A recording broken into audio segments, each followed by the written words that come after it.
दिन बीत गए मोहि आन मिलो घनश्याम ते दिन बीत गए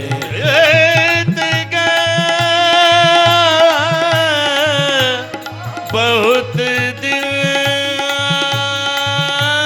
बीत गए बहुत दिन बहुत दिन बहुत आन मिलो घनश्याम बहुत दिन बीत गए मोहि आन मिलो घनश्याम बीत गए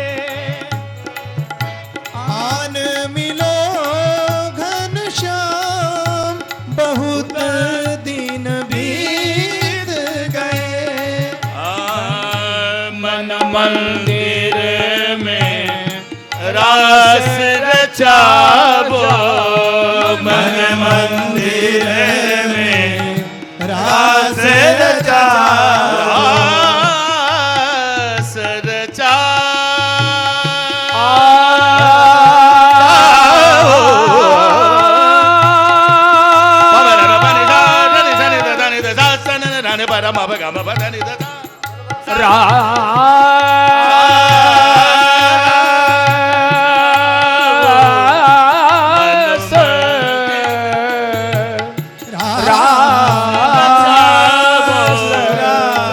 भाई काफी सुरीले लोग बैठे हैं, अब मैं तो बेसुरा हूँ।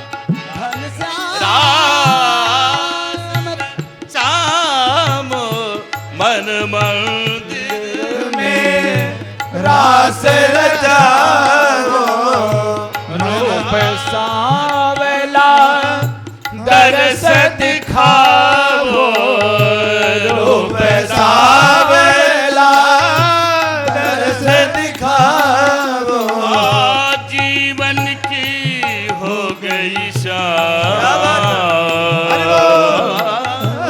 जीवन की हो गई शाम बहुत दिन बीत गए मोहे आन मिलो घनश्याम आन मिलो आन मिलो आन मिलो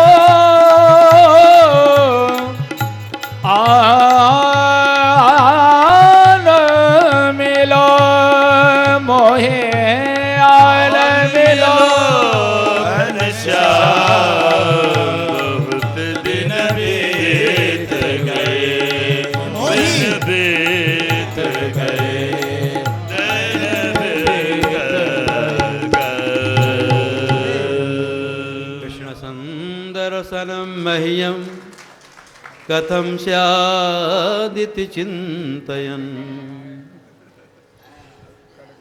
सुदामा जी चले, चलते चलते बेचारे दुबले पतले थे, थक गए, एक वृक्ष के नीचे सो गए। भगवान द्वारकाधीश को पता लग गया आज मेरा मित्र सुदामा आ रहा है, किन चलते चलते थक गया है। योग माया को आज्ञा दी, योग माए मेरे मित्र सुदामा को वहाँ से उठा करके द्वारकापुरी में सुला दो। उसी प्रकार का दृश्य होना चाहिए, जैसे वहाँ झाड़ी है, वृक्ष है, उसी प्रकार का बना करके सुदामा को सुला दो। सुदामा जी जब जगे पहुँचते, भैया द्वारकापुरी कहाँ है? लोग बताए आप तो द्वारकापुरी में ही हैं। पूछे ओ कृष्ण का भवन किधर है, महल किधर है? लोग बताए आप तो उनके भवन के दरवाजे पे ही हैं। सुदामा जी कहते हैं भैया मैं श्री कृष्ण का मित्र हूँ, मैं 7 साल विद्या अध्ययन किया हूँ, मैं उनसे मिलना चाहता हूँ। द्वारपाल कहते हैं भागवत में नहीं लिखा कि सुदामा जी को रोका गया। भगवान के दरबार में ब्राह्मण को रोक नहीं है, द्वारकाधीश भगवान के दरबार में रोका नहीं जाता। पहले रोक दिया गया था जब सनकादिक गए वैकुंठ में भगवान नारायण का दर्शन करने के लिए, जय विजय उनको रोक दिए, सनकादिक श्राप दे दिए, तो द्वारपाल को जय विजय को राक्षस बनना पड़ा। श्री राम के दरबार में भी दुर्वासा जी को रोक दिया गया था। श्री राम के पास काल आया, कहा मैं एकांत में आपसे मिलना चाहता हूँ, लेकिन कोई आवे नहीं हमारे आपके वार्तालाप में। श्री राम लक्ष्मण जी को आज्ञा देते हैं, लक्ष्मण तुम पहरे में रहो, आज कोई भी आवे अंदर नहीं आने देना। उधर भगवान श्री राम काल के साथ में एकांतिक बात कर रहे थे। दुर्वासा जी आ गए। दुर्वासा जी अंदर जाना चाहते हैं कि मैं राम जी से मिलना चाहता हूँ। श्री भरतलाल जी पूछते हैं क्या बात है? अभी आज श्री राम की आज्ञा है कि किसी को नहीं आने देना है, आप बैठे थोड़ा देर प्रतीक्षा करें। दुर्वासा जी क्रोधित हो जाते हैं, मैं श्राप दे दूंगा, सब भस्म हो जाएगी अयोध्या। लक्ष्मण जी विचार करते हैं कि अयोध्या क्यों नष्ट हो, केवल हमको ही दंड जो मिले। ऐसा विचार करके लक्ष्मण जी श्री राम के पास में आए कि दुर्वासा जी आपसे मिलना चाहते हैं। अब राम जी कह दिए थे कोई भी आएगा उसको मैं दंड दूंगा, आने दोगे तो। अब श्री राम जी वशिष्ठ जी से प्रार्थना करके पूछते हैं कि मैं क्या करूं, लक्ष्मण इतना प्रिय है, मृत्यु दंड दे नहीं सकता, क्या करूं? श्री वशिष्ठ जी कहते हैं कि अपने प्रिय का परित्याग ही मृत्यु दंड के समान है। लक्ष्मण जी का परित्याग किए राम जी कि आप जाओ, वहीं लक्ष्मण जी काले हैं, लक्ष्मण जी का मंदिर काला है ना, काले हैं लक्ष्मण जी। तो तब से भगवान के दरबार में ब्राह्मण को रोका नहीं जाता। तो द्वारपाल कहते हैं कि हाँ, द्वारकाधीश भगवान के यहाँ ब्राह्मण को रोका नहीं जाता, ब्राह्मण सीधे चला जाता है द्वारका भगवान के पास में। लेकिन कई बार नरोत्तम दास जी वर्णन किए हैं कि द्वारपाल जाता है द्वारकाधीश भगवान के पास में और उनको सूचना देता है एक ब्राह्मण है, उसके चरणों में उपाना नहीं है, कोई खड़ाऊ चप्पल जूता नहीं है, शरीर में वस्त्र भी बढ़िया नहीं है, फटी धोती, 20 जगह थिगड़ी लगी हुई है। सुदामा जी थिगड़ी नहीं लगाते, गांठ लगा लेते हैं। जो कर्मकांडी ब्राह्मण होते हैं ना, वैसे शास्त्र में सिला हुआ वस्त्र निषेध किया गया है। पूजा पाठ में सिला हुआ वस्त्र पहन करके पूजा पाठ करने का विधान नहीं है, सूचीबद्ध वस्त्र। इसलिए पूजा पाठ में चद्दर ओढ़ के लोग करते थे। पुराने कर्मकांडी ब्राह्मण जब भोजन भी करते थे, आप लोग देखे होंगे अपने दादा को, क्यों जब भोजन करते थे तो सिला हुआ वस्त्र, कुर्ता कमीज पहने हुए हैं, उसको यही कारण है कि सूचीबद्ध वस्त्र पूजा पाठ में निषेध किया गया है। तो सुदामा जी इतने तपस्वी ब्राह्मण थे, सदाचार संपन्न थे, तो धोती को सिलते नहीं थे, फट जाती थी तो गांठ लगा देते थे। तो धोती फटी हुई है, सिर में पगड़ी भी नहीं है, शीस पगा न जगा तन में, प्रभु जाने को वाही बसे कहीं ग्रामा, धोती फटी सी लटी दुपटी सी, और उपाय उपान की नहीं सामा, द्वार खड़े द्विज दुर्बल देखी, रहो चकिसो वसुधा अभिरामा, पूछत दीन दयालु को धाम, बतावत आपनो नाम सुदामा। जब द्वारकाधीश भगवान सुदामा नाम सुने, एकदम व्याकुल होकर के, अधूरी होकर के दौड़ पड़े। नंगे चरण दौड़ रहे हैं भगवान, सेवक पीछे पीछे खड़ाऊ लेकर के दौड़ रहे, नाथ आप पादत्राण तो पहन लें। भगवान द्वारकाधीश अधीर होकर के दौड़े, 6 दरवाजा पार किए, 7वें दरवाजे को पार किए। सुदामा जी खड़े थे, भगवान द्वारकाधीश पहुँचे और सुदामा जी को अपनी भुजाओं से पकड़ करके हृदय से चिपका लेते हैं। सुदामा जी को बड़ा संकोच हो रहा था, हमारे शरीर में हड्डी हड्डी दिखाई पड़ रही है। द्वारकाधीश भगवान कितना सुकुमार सुकोमल शरीर है, हड्डियां उनको गढ़ती होंगी। भगवान द्वारकाधीश हृदय से लगाए और फिर अपने मित्र सुदामा का हाथ पकड़ करके पावड़ा बिछवाए, अर्घ देते हुए उनको लाते हैं महल में। आसन में उनको विराजमान किया गया, सिंहासन में सुदामा जी को विराजमान किया गया और द्वारकाधीश भगवान सुदामा के चरणों में नीचे बैठे। भगवान द्वारकाधीश से सुदामा जी कहते हैं, देखो आप भी ऊपर बैठो आसन में। भगवान कहते हैं, देखिए ब्राह्मण हमारे देवता होते हैं, मैं ब्राह्मणों को अपना देवता मानता हूँ। प्रभु ब्रह्मण्य देव मैं जाना से मैं तो ब्राह्मणों के चरणों में रहता हूँ।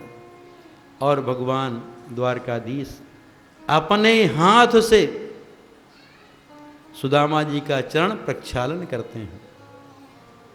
बढ़िया मणि में परात मंगवाए, सोने के कलश में रुक्मिणी जी जल भर करके लाई। द्वारकाधीश भगवान अपने सुकोमल हस्तार बिंदों से सुदामा जी का चरण प्रक्षालन कर रहे हैं।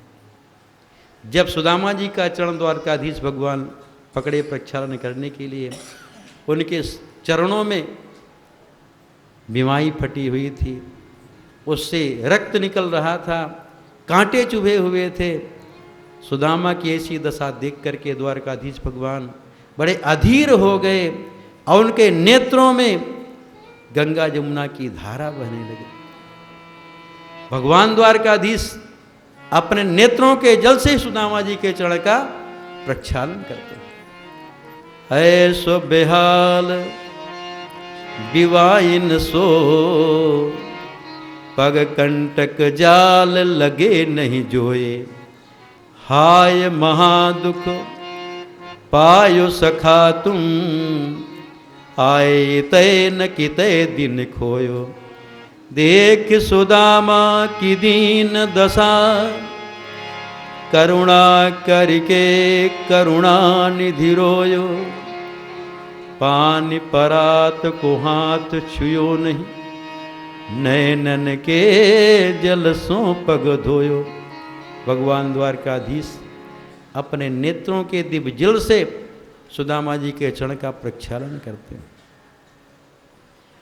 सुखदेव जी वर्णन करते हैं कि द्वारकाधीश भगवान चरण का प्रक्षालन किए और सुदामा जी को चरणामृत अपने सिर पर धारण करते हैं। कौन भगवान? जो सारे संसार को पावन करने वाले, पुत्र करने वाले भगवान द्वारकाधीश हैं, वही भगवान सुदामा जी के चरणामृत को अपने सिर पर धारण करते हैं। अग्रहीत शिरसाराजन भगवान लोक पावन, व्यलिंपत दिव्य गंधीन चंदना गुरु कुंकुमयी। भगवान लोक पावन, जो सारे संसार को पवित्र करने वाले भगवान हैं, आज सुदामा जी के चरणामृत को अपने सिर पर धारण करते, मानो चरणामृत से भगवान अपने को पवित्र मान रहे हैं। फिर उनका पूजन किया धूप दीप नैवेद्य से और सुदामा जी को भोजन कराया गया। फिर सुदामा जी को भगवान द्वारकाधीश उस पर्यंक में, जिस पलंग में रुक्मिणी जी के साथ में विश्राम करते हैं, सुदामा जी को विश्राम लटाए और द्वारकाधीश भगवान उनके चरणों में तरफ बैठ करके और सुदामा जी का चरण दबाते हैं। धन्य है सुदामा जी का भाग। वो ब्राह्मण अभागा है जो कहता भगवान मेरा कुछ नहीं किया। भगवान कितना मानते हैं ब्राह्मण को। अपने हाथ से सुदामा जी का चरण प्रक्षालन कर रहे हैं। और चरणामृत लिए चरण सेवा कर रहे हैं, चरणों में बैठ करके। और उस समय की चर्चा करते हैं जब गुरुकुल में पढ़ते थे। सुदामा जी कहते हैं से भगवान कहते हैं, सुदामा भैया विवाह किए कि नहीं, तुम पहले विरक्त जैसे रहते थे, तुम्हारे अनुकूल पत्नी मिली कि नहीं। समावृत्येन धर्मज्ञ भार्योढ़ा सरसी नवा।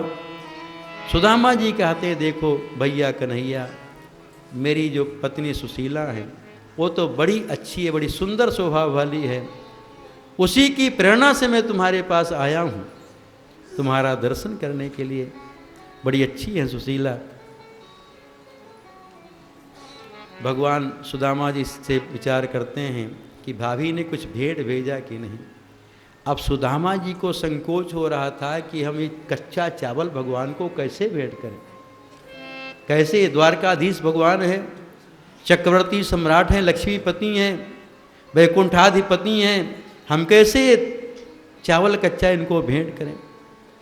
भगवान विचार करते हैं अभी सुदामा की चोरी की आदत नहीं गई, एक बार चोरी से हमारे हिस्से का चना खा लिए तो इनको निर्धन बनना पड़ा, और दोबारा भाभी भेंट भेजी हैं वो भी छिपा रहे हैं। इसलिए कभी किसी दूसरे का हिस्सा नहीं लेना चाहिए। सुदामा जी भगवान के हिस्से का चना खा गए, बाले भोग तो था चना, तो निर्धन बनना पड़ा ना। इसलिए अपने भाग्य पर हम विश्वास करें, हम परिश्रम करें, जो मिले अपने हिस्से से ही काम चलावें।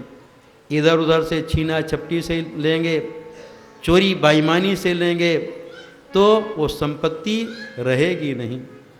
से सावधान रहें, हम धर्म पूर्वक कमाई करें और उसी से अपना काम चलावें। चोरी बेईमानी वाला कभी धनी हुआ नहीं है, धर्म करने वाला ही धनी हुआ है। जिम सरता सागर मोह जाही, यद्यप ताहि कामना नाही, तिम